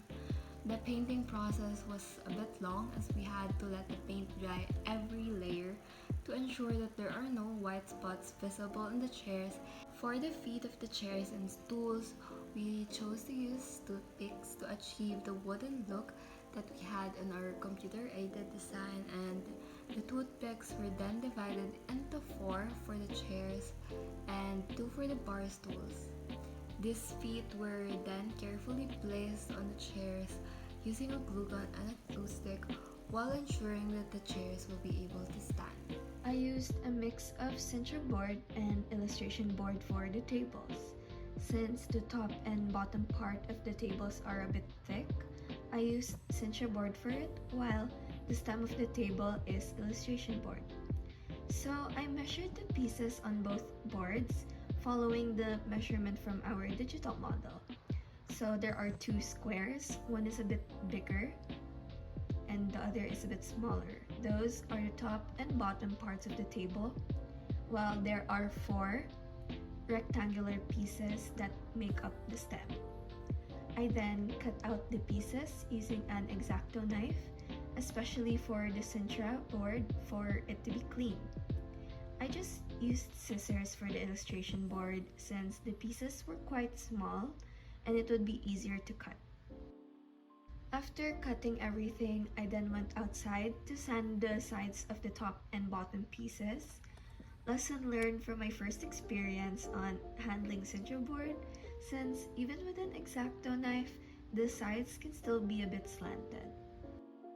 After all the parts are ready, I then firstly glued the stem to the bottom part of the table using wood glue, and after that dries, I then add the top part of the table, fully completing the furniture piece. So one of the challenges that we faced was actually on the survey. We didn't get a lot of respondents at first, and it was really a struggle to get more. So what we did was that we approached as many students as we can, our friends and then their friends, and we also asked Sir Hans for a list of students that we can email, and we really emailed a lot. And thankfully, after that, we slowly gathered more respondents until we were able to get our aimed number. So that was solved, thankfully. There were no other problems. Communication is great. Consultation was also nice. Our inquiries and questions were solved quickly. So for January, as term 2 started on January 16, we had to continue our data gathering immediately with weekly consultations with our research advisor during Mondays. Now, as February arrived, we started on our artwork matrix on February 12, quite early because of the Arts Congress, which we were thankfully accepted to present. And that continued until 23. With February 21, we also focused on the creation of the materials needed for us to present on our day. It was supposed to be on 24, Friday, but it was declared a holiday, so it had to be moved to March 24. So after that, we continued with the data gathering until we had to focus again on Arts Congress, the day we are presenting. So the 2 days before that, we focused on revising and polishing our materials to update our data. And then we decided to stop the data collection on April 1st, Saturday, since we have reached the number of respondents that we were aiming for. After that, we immediately focused on creating our scale model. So we started on our furniture. After the milestone presentation, we will focus on the research journal articles until its deadline, which is on April 12th. And April 15 is the start of our term break, and we plan to focus on our scale model again during the term break, especially if we still consider on joining the Research Congress. Good day, I'm Sophia Miranan with my research partner Zantasia Shangyo of ADT 12B presenting our milestone video presentation of our research paper titled The Banig, Delving Deeper into the Hand-Weaving Culture of the Sama-Bajau. Our research focuses on the indigenous community of Tawi-Tawi, known as the Sama-Bajau. We aim to promote their artistry around parts of the Philippines, especially in Metro Manila, and in turn help support the women's livelihood and tradition of hand-weaving. As we are still in the process of completing our paper and the artwork to be produced, our milestone video presentation will cover our revision status and progress, our artwork production, challenges encountered, and collaborative approaches, and lastly, our timetable. First, Sophie will be covering the revision status and progress of our paper. Chapters 1 to 3 of our paper have been completed during term 1. However, we were given general feedback and minimal comments regarding our paper during the research defense. To start, one of the panelists commented on our previous title, which was too elite and formed disjunction from our paper. With this in mind, we changed our title to The Banig, delving deeper into the hand-weaving culture of the Sama-Bajau. We were also given comments to polish our interview questions, add the question regarding the color interpretations of the tepos in the interview, and add the research question of what is the current situation of tepomat. Moreover, they set to minimize the theories, move feminism in the background, and include transculturalism as an alternative to postmodernism. One of the panelists also said to focus on cultural identity rather than national identity, redefine fashion from a third point of view, include modern Philippine fashion wear, and write how we view cultural appropriation in the artist's worldview.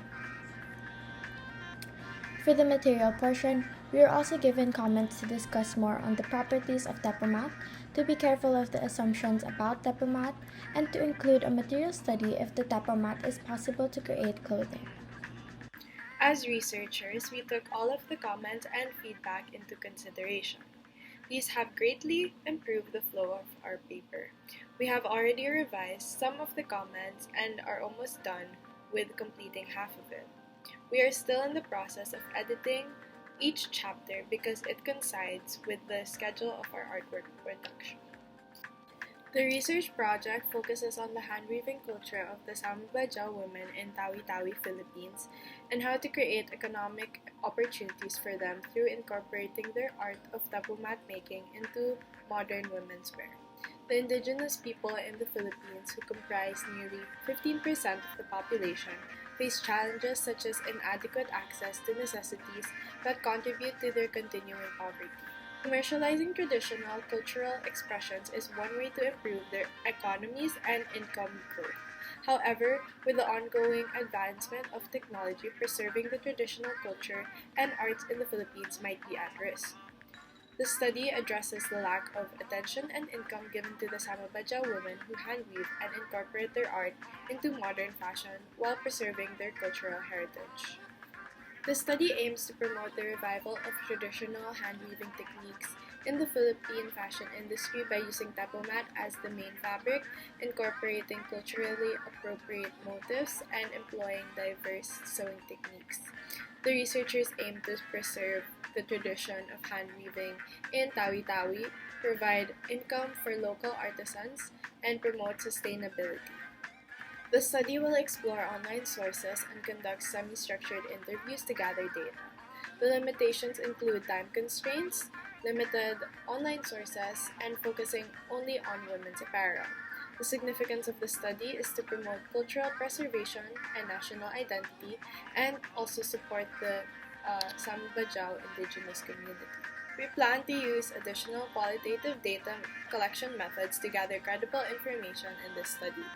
We will conduct a semi-structured interview with the Samabadjao from Tawi-Tawi to gather accurate information about their culture, art, and livelihood.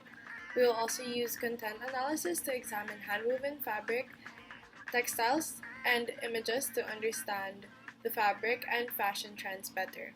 A literature review will provide a comprehensive overview of the impact of handwoven textiles on the textile industry in the Philippines and movements to support indigenous people. Additionally, we will review the literature to understand the underlying aspects of handweaving culture and traditions to avoid cultural appropriation. Moving on to the artwork production, the artist must produce 50% of the expected artwork.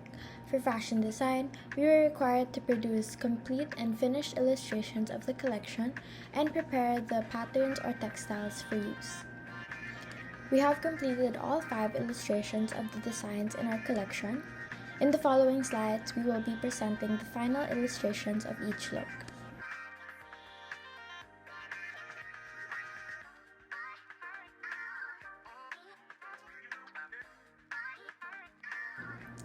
For the clothing patterns, we have started a rough draft of the first 3 looks. We chose to start with the corset dresses as they share similarities when sketching the base. We used craft paper, measuring tape, pencils, and rulers to create the shape of the clothes. We first started by using our own clothes that have similar shapes with the designs we made for our collection. As seen in the videos, we used a tube dress that resonates with our corset dresses, then added the patterns of the accessories like corset boning and pockets after.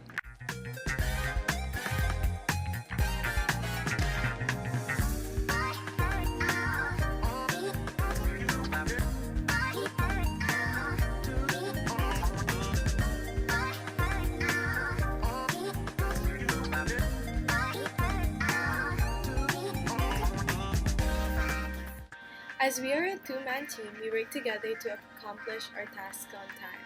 However, there were challenges that we encountered along the way. These were coinciding schedules between the researchers, difficulty in reaching out to interviewees, conflicts with the first interviewee due to bad signal in their area, sourcing of affordable tapomat for our artwork.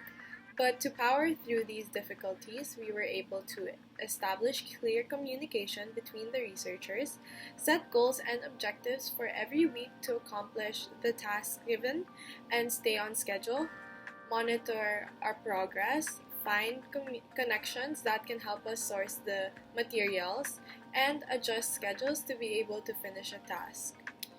To stay on track with our work, we produced a timetable that showcases the tasks that are needed to be completed and future deadlines to be accomplished. As shown on the screen, we have the month of February and the start of March that exhibit the deadlines that we complied with. The next slide continues with the month of March and showcases the progress we made. It also shows future deadlines in the months of April to May. As May is the start of Term 3, we will be focusing on producing the actual clothing pieces using our textile and patterns. As shown in the slide presented, May will be full of consultations with seamstress, finalizing prototypes, and curating the actual clothes. We hope we will be able to fulfill all these commitments on time. That ends our presentation. Once again, I am Zentasha with my research partner Sophia. Thank you so much for listening to our milestone presentation on our research titled The Banig, Delving Deeper into the Hand-Weaving Culture of Kasama Bajau. The number of cyclists in the Philippines increased during the pandemic because of the limited public transportation allowed at that time. Aside from this, cycling is also more affordable because neither diesel or gas is needed. The government has noticed this increase, hence they invested 1.3 billion pesos in building a 563-kilometer bike lane with aims of promoting cycling as a mode of transportation. This was a good start to have a bike-friendly country. However, with car-centric policies and enforcement, biking in the Philippines remains complicated. Traversing Metro Manila's hectic roads remains difficult and unsafe for biking communities because of the country's lack of protected bike lanes. We have seen pictures and videos of bike lanes online of private vehicles blocking it, pedestrians walking on the bike lane because of the lack of sidewalks, and plastic barriers getting misaligned. There is a need to address the need for literature that analyzes how investing in public transportation, especially bicycle lanes, can improve the road congestion of the country rather than continuously expanding the roads that the country already has. Additionally, there is a lack of literature on possible ways that the government can improve the design of bicycle lanes that will make them safer and more accessible to use. With this, Tara Bike Tayo is an arts-based research that aims to propose a compelling, accessible, and safe design for the bike lanes of the Philippines. Before conducting the data collection that can structure the paper, we added more literature in our critical discourse, specifically literature that talks about the steps that the government has taken to further improve the bike lane project. We have also researched on the biking culture of Iloilo City, on why its impressive bike lane was made possible. We have also revised our initial bike lane design that is now based on the results of our Google Form survey. During this term, we are very happy to say that we have completed our paper until Chapter 4. We were able to finish our data collection on an early date with 20 respondents, hence we were able to work on our artwork earlier. We have analyzed the data we've gathered using thematic analysis, and we found out that most of the respondents feel unsafe when using the bike lanes of Commonwealth Avenue because of the fast cars, fear of accidents, and the overall poor design of the bike lanes. While the majority feels that no changes are needed with the width of the bike lane, they are more concerned with the current physical barriers that are supposed to be for separation and protection of the bikers. Based on the survey, the bikers believe that either landscape medians or plant boxes are the most suitable barriers because of its material that can protect the bikers from accidents and its durability. They have also raised concerns of the lack of road signage within the area and how most of the signage now are faded and or hidden. We believe that this research will be very beneficial not only to the biking community but also to promote biking in the Philippines for a better environment. Thus, to further expand the reach of our paper, we are aiming to publish a journal to DLSU Senior High Research Congress.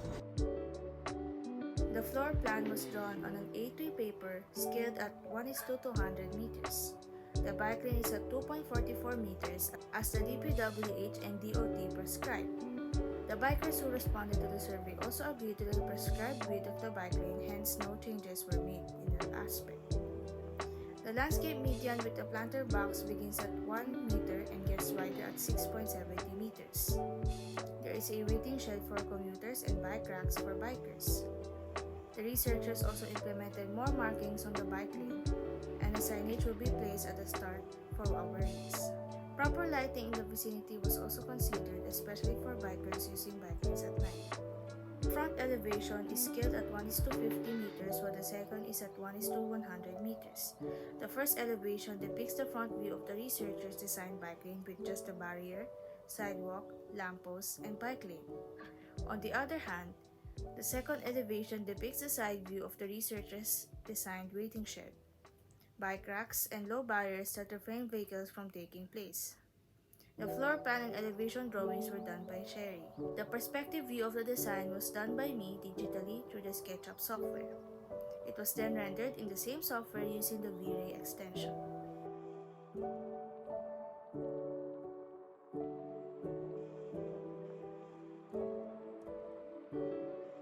The scale model is going to be scaled at 1:200 meters. This term, the researchers have finished the base of it, which is the shape of the barriers and the sidewalks. While the researchers were able to accomplish all the requirements of this term, they still encountered difficulties in doing their research. At first, the researchers weren't close to getting their minimum target number of participants. They were close to changing the target number of participants, but they decided to still continue with the initial plan. Instead, they have put more effort in reaching out to different Facebook groups to get more participants. In the end, they were able to achieve exactly 20% respondents in their survey. However, their problems did not end here. They also had difficulties in doing their artworks. Due to other school requirements, they only had limited time to accomplish the artworks. Also, they do not live close to one another, thus working on it together will be difficult. With this, the researchers have decided to distribute the task accordingly.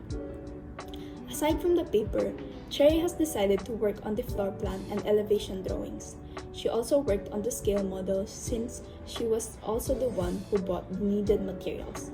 On the other hand, Sophia worked mainly on the paper, perspective drawing, and editing the milestone video. As we continue on working on our research in the next term, we will also continue the good system that we had in the previous terms. We will continue working on the remaining parts as a team by distributing the parts evenly. For the next term, we will be working on finishing the scale model from May to June.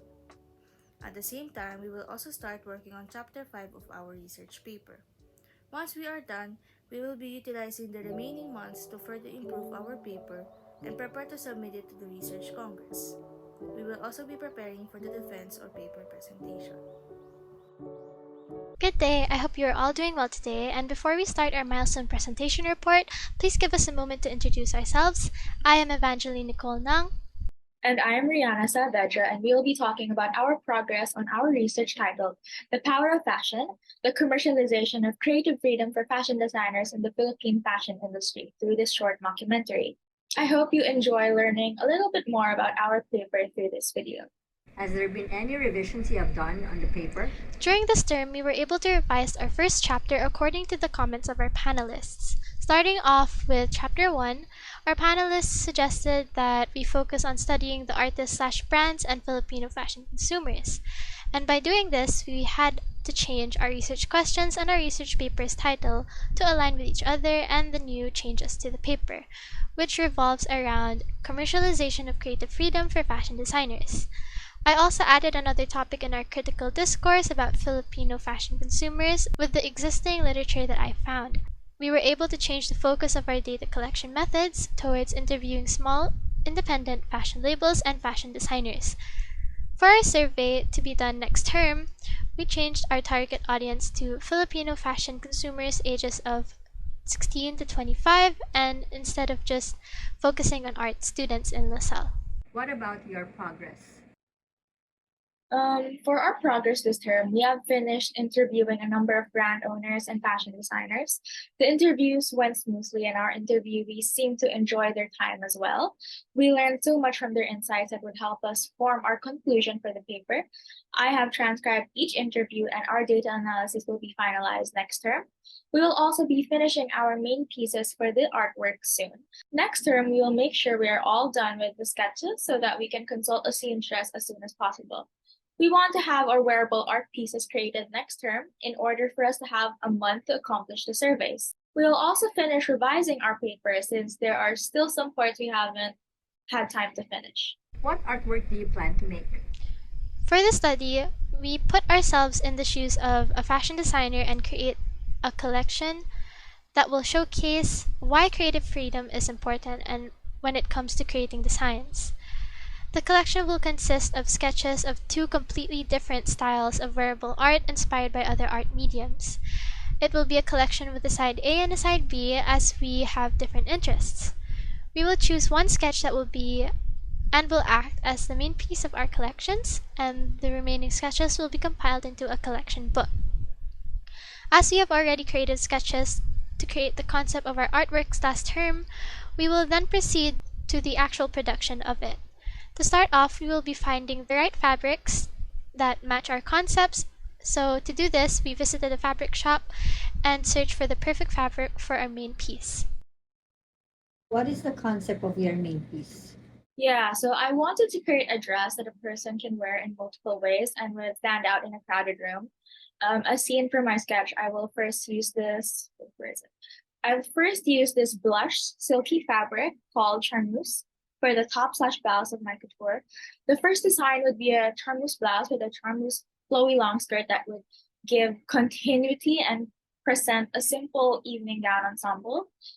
The second design is to layer the charmeuse skirt with a plain blush tulle and a flowered tulle to give it a ball gown charm look. And this is a tulle that I picked out for that second way to wear it. It's this beautiful flower pattern. This is the pattern of the flower tulle. It is so pretty. Then the third transformation of the ensemble would be to add a half wrap skirt made of silk on top of that ball gown charmeuse and flower tulle skirt, which will give it more figure and character to the design.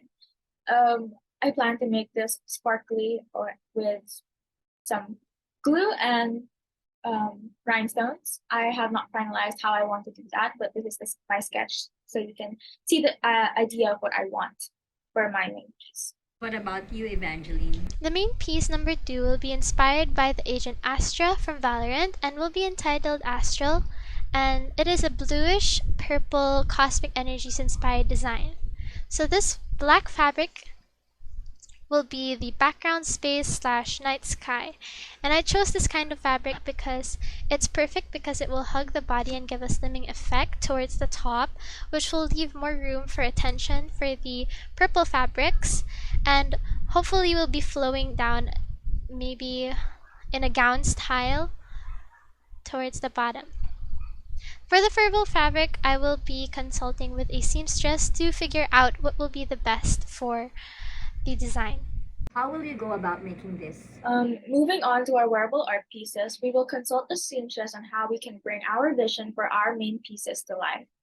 Finding motivation to accomplish our artwork was probably the most challenging task because of the many final requirements we had to do beforehand. However, now that those requirements are done, we are now able to focus on actually finalizing our artwork. What were the challenges you encountered while collaborating on your paper? Since we are just a two-woman team, we both think that we collaborated well, or the best that we could, as we had a good system for managing our time to make sure that we submit all of our requirements for this course on time. Some of the challenges would be small conflicting ideas, such as wanting to add something to the paper or remove something. How about during your data collection? Yes, it was challenging. Finding people to interview was tricky since we didn't have many connections. I would look for people to interview on the internet that I thought would give such good insights for our paper. However, some of them that we did email did not reply or were busy, which was really stressful for us due to the time constraints. But thankfully, our research advisor was able to give some fashion designers for us to reach out to. Sadly, only 3 of them replied. Speaking of the Arts Congress, you surely had challenges there. Yes, we had quite a few, and one of the challenges that we had was that we had other school tasks we needed to accomplish, which gave us less time to edit our paper and presentation. During the presentation day for Arts Congress, we were still editing our script and presentation slides an hour before we had to go on stage. Yeah, while going to school, I was literally in the car editing our presentation, stressing a lot as I was scared I would not make it on time. Despite the time constraints, we luckily completed our script and presentation before our time slot to present. While presenting, there were many technical issues as we couldn't control the slides. The person in charge of the tech had a hard time following us with our slides, and it may have been confusing for the audience, but despite that, we were still able to present well. So how were these challenges resolved? Our system was that I would edit in the morning and Evangeline would edit at night. So there was constant work and synergy between the two of us. We also made use of the commenting and suggested Word document functions to help us properly communicate our ideas to each other, even though the other person isn't viewing or editing the paper at the same time. For our small conflicting ideas, we would normally just talk it out or compromise on an idea because at the end of the day, it would be better for our paper. As for the challenges we encountered during our Arts Congress presentation, I think we had to accept that some things are out of our control. Having a clear headspace was really helpful, and we encouraged one another by reminding each other that it will all be over soon. One helpful thing that we did was to split the tasks according to our skills days before something had to be done and set an internal deadline to ensure that we had our own time to accomplish a task. Rain would normally start each task or create an outline, and I would normally finish it. On the other tasks like meeting notes, either one of us would just volunteer to do it, and it worked really well for us. So as you can see on the screen is our timetable for our paper. We haven't done a few things yet, but most of the things are in progress. So we really hope to be able to finish everything by next term so that we can finally accomplish and be able to hopefully publish our paper. Thank you for watching our milestone video, and see you next term.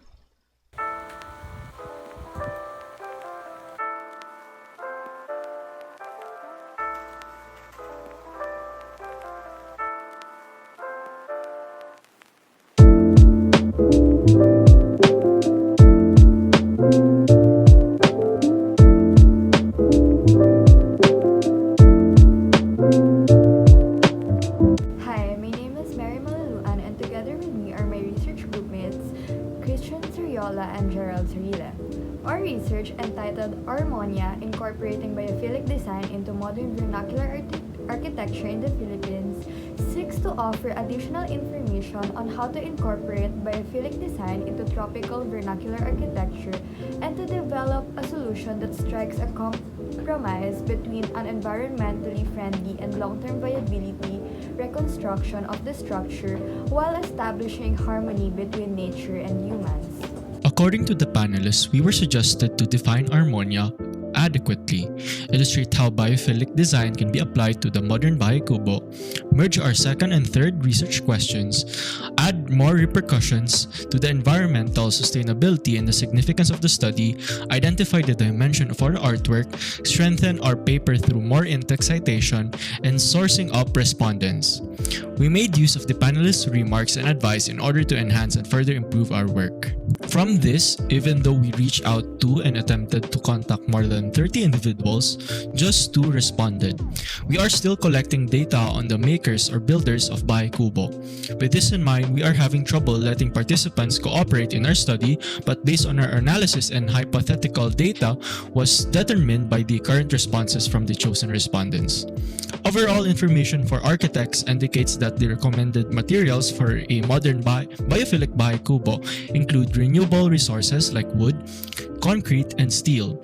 Also, according to the current Bahay-Kubo builders' responses, local materials like bamboo, plywood, cocoa lumber, amakan for the exterior, and nipa or longspan for the roof should be used to create a modernized Bahay-Kubo.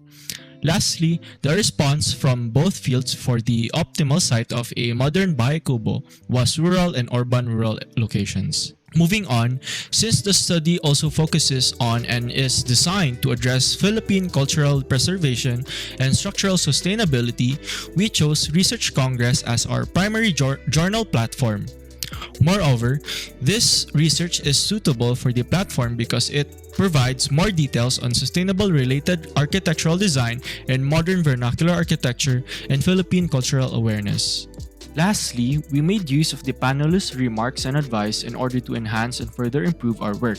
As a result, we have strengthened the research question through merging 2 research questions, elaborated more on the significance of environmental sustainability, specified the dimension of the artwork, strengthened the paper with more citation, pointed out the theories clearly, and identified participants while also revising and adding a compelling idea about incorporating biophilic design into Biokubo.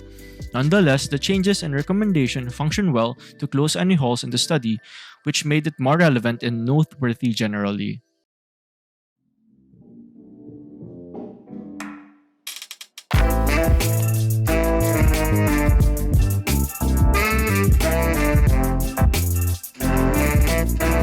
Now, we will discuss the artwork production of our practical research project.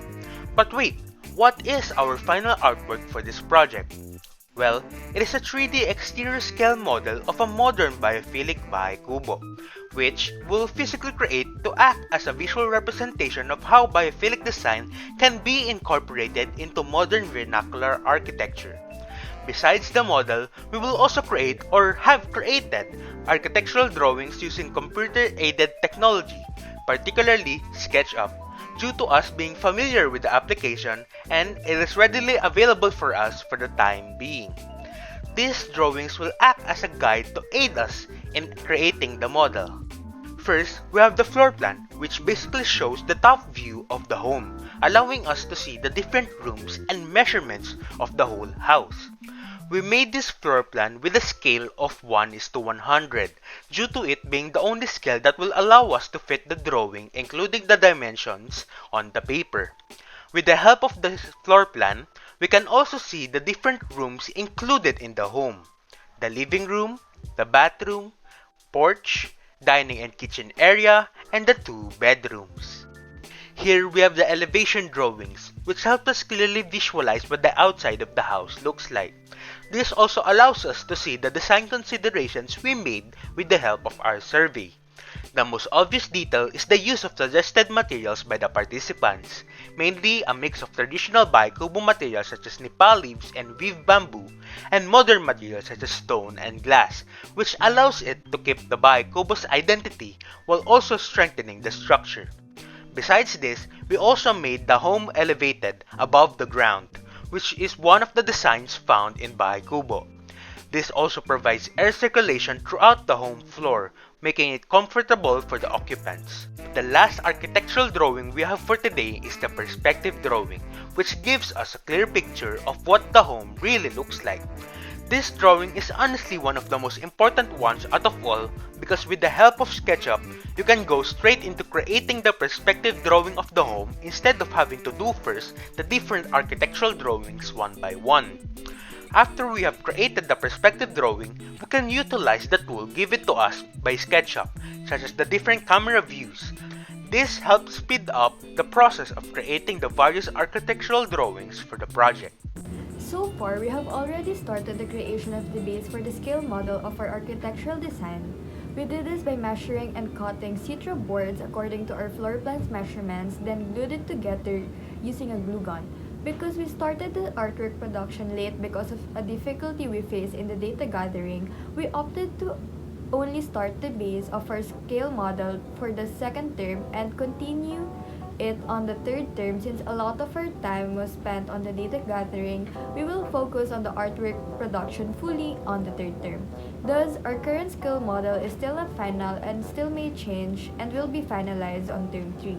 For the challenges that we have encountered, the requirement for increased communication is one of the challenges or issues we have encountered while conducting our study.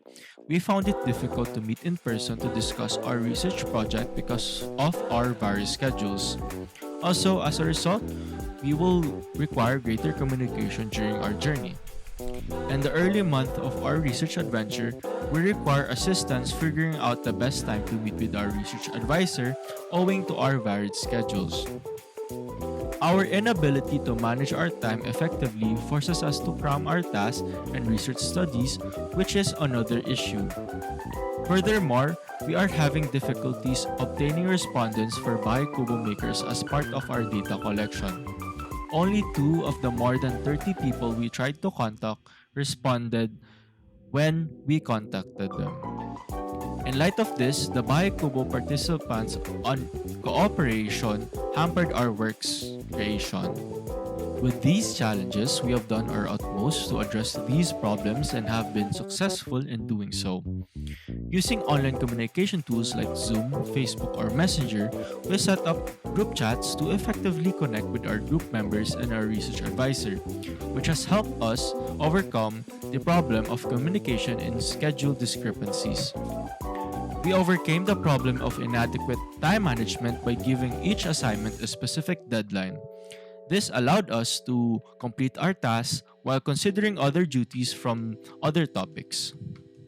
Furthermore, based on the data analysis, we have based our hypothesis on the data we currently have and we are still gathering responses, which temporarily resolved our artistic progress and allowed us to move on with creation of our final artwork.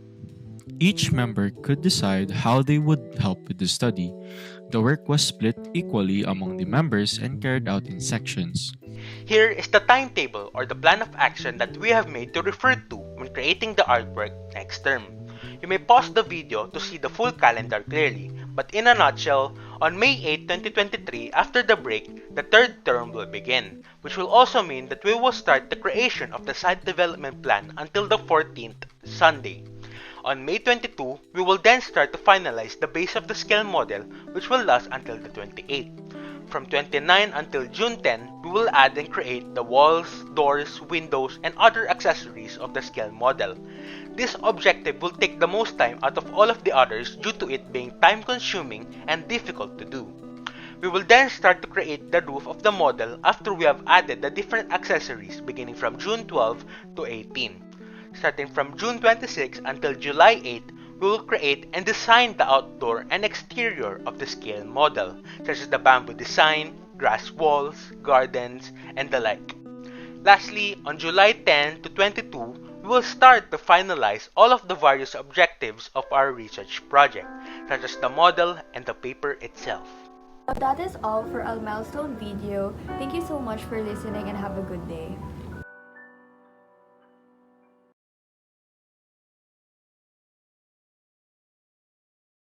Good day everyone, I am Xiao Chi Wang and I am here with Katrina Wensiu and we are from ADT 12B.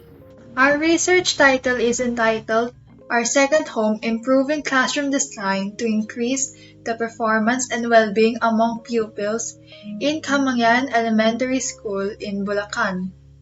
The study is to observe the participants' thoughts and opinions about their classroom design and environment, thinking about the materials and designs of the classroom and how can they impact the students on their performance and well-being in the school environment, and how can the researchers change into a positive impact on the pupils in the public schools. Most of the public schools in the Philippines have encountered many problems which the government needs to address, such as an overpopulated classroom, as well as the lack of resources which hinders the pupils from having a great performance and well-being. In this research study, we are tasked to do the following: revise the parts of our research paper based on the feedback of our panelists, complete all meeting notes within the term, and collect data from grade 6 students using a survey method so they can share their opinions about their current classroom design.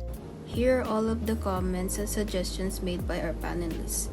These will be very helpful in enhancing the quality of our research paper. After gathering the data from the pupils, the researchers noticed that most of them answered either 4 or 5 to the questions about the classroom design, quality of furniture, resources used, and well-being, which means most of them are satisfied with the current classroom design. Next, we interviewed their teacher in the school so they would give their perspective on their classroom design and provide suggestions on what things they want to change.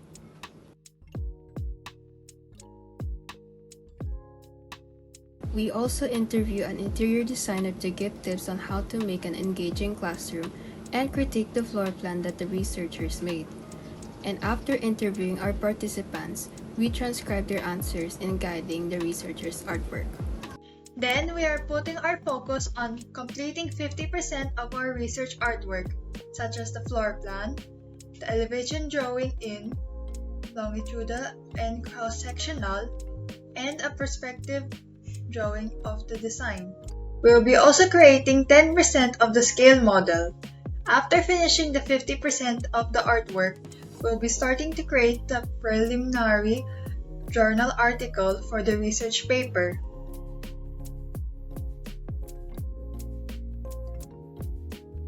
For the artwork production, we have started drawing the floor plan based from the comments of our participants. And then drew on an A3 sketch paper with using the 150 scale in making the floor plan. And right now we are working on the elevation drawings, perspective drawing, and the 10% of the scale model, hopefully to be finished within this term.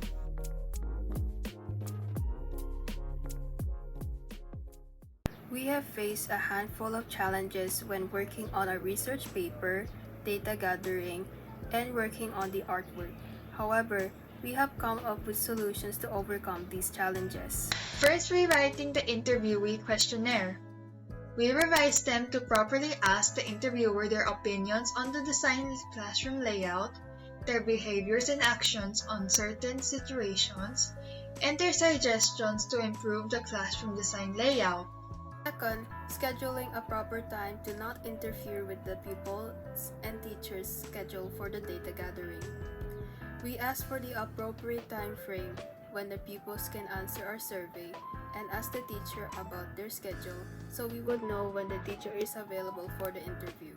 Lastly, the final challenge was the lack of progress of the artwork since the researchers focused more on the data gathering process and revising the paper. To solve the issue, we decided to create a schedule on when to create the needed artworks, as well as asking for guidance from our research advisor, Ms. G. Here is the distribution of tasks.